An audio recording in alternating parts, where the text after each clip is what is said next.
Ever since revamping Festival de Canção in 2017, Portugal has been subverting expectations for what a Eurovision song can be. And although it hasn't always worked out in the results, in the 2020s, Portugal has earned a spot in every grand final and have also picked up 2 top 10 finishes along the way. Today we're taking a look at some of the artists that are looking to keep that tradition going, bringing uniquely Portuguese music to the Eurovision stage.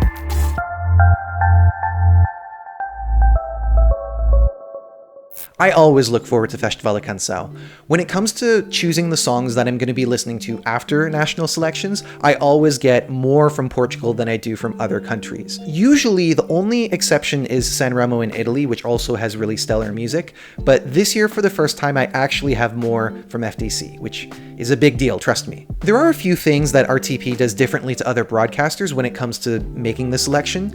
The lineup of artists is mostly made up of people who are directly invited to submit a song, with only about a little over a quarter being from open call submissions. Before the revamp in 2017, a lot of the performers that took part in Festival de Canção were career television performers who didn't release music outside of the appearances that they made on talent shows. The idea behind doing these direct invitations is to find people that are thoroughly invested in music.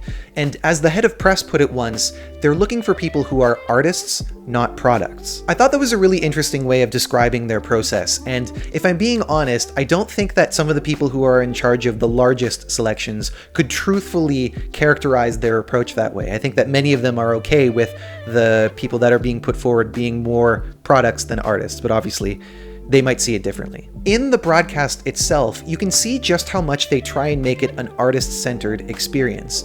In the green room, they talk to them several times throughout the program, and they give them equal time. They really emphasize a positive atmosphere with camaraderie amongst the artists, and you can really see how it makes a difference. Now, wholesome as that might be, it is still a competition, and we're going to be talking about 5 of the artists that are competing this year. The first is one that many people in Portugal will recognize, and is thought of as being the big favorite to win. Prefiro viver com medo do que estar a viver sem ti. Fernando Daniel comes to this year's festival with a considerable amount of TV experience. Not only did he finish in 5th in the 2017 edition, but he's also known for having won The Voice in 2016, and later returning to the program as a coach. And unlike some of those artists who only appeared on TV and the broadcaster has since tried to steer away from, he does have a musical career outside of television. Medo means fear, and in the song, he sings about having to go on with life while facing the absence of a loved one. In the chorus, the line that gets repeated is that he would rather live with fear than be alone. Now, when comparing the song to some of the others that are in the selection, this one is in a number of ways more conventional than the rest. It's a pop ballad, it uses traditional instruments, not like traditional in an ethnic sort of way, just more so in a familiar analog instruments kind of thing, and it's made with radio airplay in mind. So for people like myself who like those more experimental entries that we often get in Festival de Canção, this one might not have been the one that generated the most excitement when all the songs were released. But putting that aside, I think that there's a lot of strengths in this. It has a clear hook, it progresses nicely, and it really conveys that feeling of absence quite effectively. And with respect to the live performance, it was by far the most complete of all of the selection. It was more visually fleshed out than the others, and it was carried by a powerful performance. It really sold me on the song, I have to say, and for that reason, I'm not surprised that there's so much confidence that this would win. If it doesn't win by any chance, I would be really surprised if it lands outside of the top 3. I'm pretty sure this is getting a good result.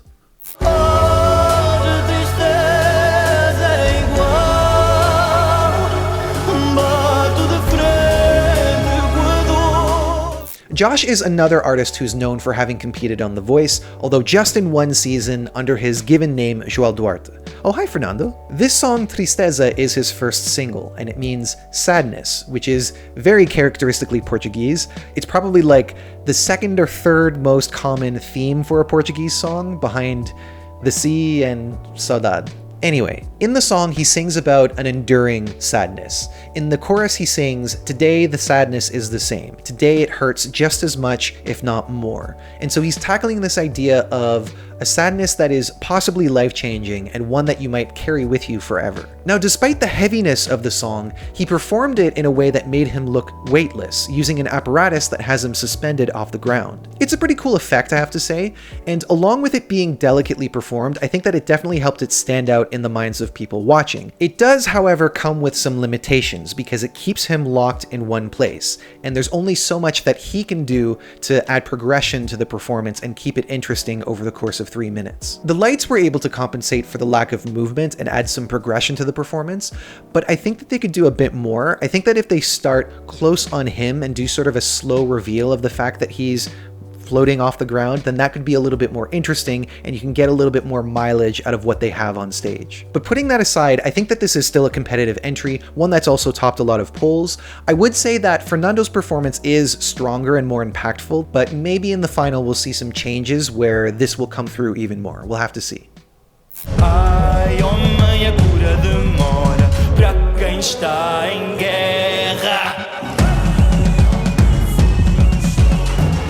Peculiar's song is among the most energetic of the selection, which is always worth mentioning because Festival da Canção is known for having slower songs, mellow songs, and so anything that's got like an energetic kick drum is going to be noticed a bit more than the rest. Adamastor is a mythological creature that was created by one of Portugal's most important poets, Luís de Camões. Peculiar explained that he uses Adamastor in the song to represent the voice in your head that tells you that you're not good enough and holds you back. And so he considers the song to be a battle hymn that encourages you to fight against that voice and break free of fear. And it's obviously reinforced by some of the instrumentation, the beating drums, the dark sound, and some of the vocals as well. Now, the song entered the festival as a favorite, and as far as the polls are concerned, it still retained that in some way. But in semifinal 1, when the hosts announced the first 5 qualifiers, which are decided by a 50-50 jury televote split, Peculiar was not among them. It was in the second round of voting, which is televote only, that he advanced to the final. And so what this means is that he either got middling support from both sides of the voting, or he was voted down by the jury. It also means that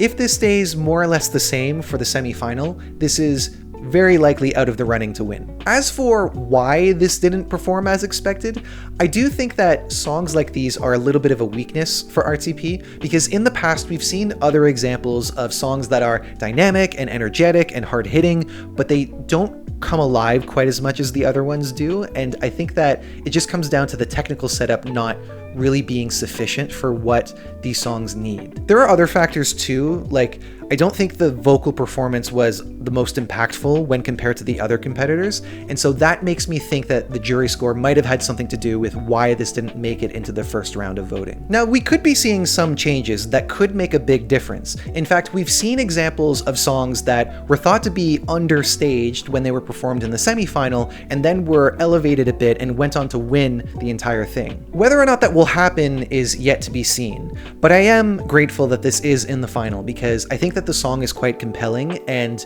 it definitely adds to the variety of sounds that we see in the final.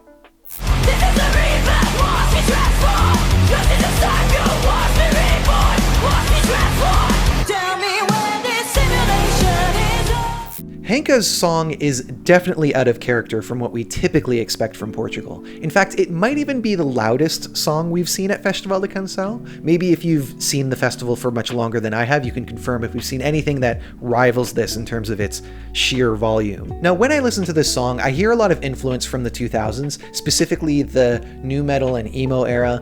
Usually not my thing, but for whatever reason, I'm into this. And I don't know what it is. Maybe I just need to listen to music from the right artists, but I can get behind this. Now, we can make a lot of parallels between what happened with Adamastor and I Want to Destroy You. Henka also ranked highly on a number of polls, especially with international fans. She also didn't advance to the final with the first 5 qualifiers and made it through as a televote wildcard. From a visual point of view, I think that they managed to make use of the stage a bit better than Peculiar did. They matched the chaos of the song with the movements and even included a handheld camera to maximize the shakiness. But in the chorus, I felt like there was too much of a drop in energy, and it's clear that they're trying to break apart the loudest parts of the song by introducing some peaks and valleys and giving some variety. But it felt like it was a bit too abrupt of a change, and then going into the second verse, which has halftime percussion, made the energy feel like it was dropping even more. With all that said, I think that this was always going to be a challenge to stage, and from what I can tell, they're doing as much as they can with what's available to them. As for the contest, because this is now a wild card, I would also consider it to be out of the running. I am interested to see, though, how the general audience responds to this in the voting, because of how opposite it seems from general Portuguese sensibilities, so that will be something to look out for.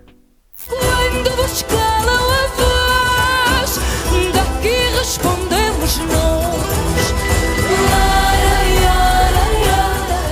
Diana's song is a bit more of what we would expect for the festival, a song that's deeply rooted in tradition, performed by a fadista, a fado singer, with an elegant visual presentation to match. Cotovia is a skylark, and it was written by Joana Alegre, who competed in 2021 with the song Joana do Mar. The idea for the song came up when Diana was reading an article about women in Afghanistan losing the right to speak in public. She cited a quote from Meryl Streep, who was speaking at a UN conference, where she said that under the Taliban, a bird can sing in Kabul, but women and girls cannot. And so using that idea that a bird has more rights than a woman, Joana wrote the song as a tribute to the plight of Afghan women, as well as all women from around the world who are silenced. It's beautifully written, and you really get a sense of how committed Diana is to the message of the song through her performance, which most people agree was one of the highlights of the second semifinal. Now, when it comes to the festival, traditional songs don't always get rewarded as much when it comes to the score, even if they're backed by powerful performances. In this case, I think that having a timely social theme might work in its favor and might help people connect to the song a bit more. Some people might also point out that the final is happening on International Women's Day.